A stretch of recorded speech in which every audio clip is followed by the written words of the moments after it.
médecin responsable du service des urgences et du SMUR du CHU Saint-Pierre. Et c'est un service que je dirige depuis 1999 et où je travaille depuis 1986. Donc ça fait un petit bail que je connais la vie, les bonheurs et les souffrances de ce service. En ce qui concerne la thématique de cette journée, les souffrances psychosociales du travailleur, voilà, je vais vous parler de ce qui me concerne le plus, c'est-à-dire les travailleurs du service d'urgence. Nous avons connu une période d'énormes souffrances dans les années 2004 dans notre service, qui est un service d'urgence avec grand afflux de patients.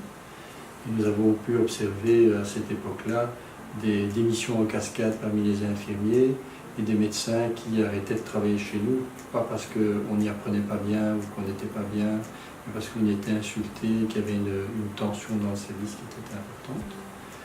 Donc on est parvenu à trouver des solutions d'organisation de services et architecturales dont on peut parler ce jour pour montrer qu'il y a toujours une problématique. Si on l'analyse bien, on peut trouver des solutions sans que cela coûte des milliers et des cents.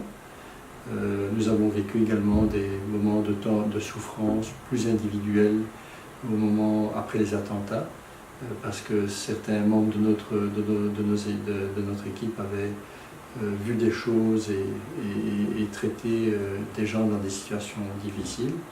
Mais voilà, nous avons aussi trouvé des solutions pour les prises en charge de ces patients qui étaient dans un moment de souffrance personnelle important. Donc à chaque problématique, pour chaque problématique, il faut parvenir à analyser la situation et donner des solutions qui ne sont pas uniques, qui sont multiples. Et il faut rester souple dans la tête, à l'écoute, et essayer de tenter des solutions qui marchent ou ne marchent pas. Donc il faut une dynamique.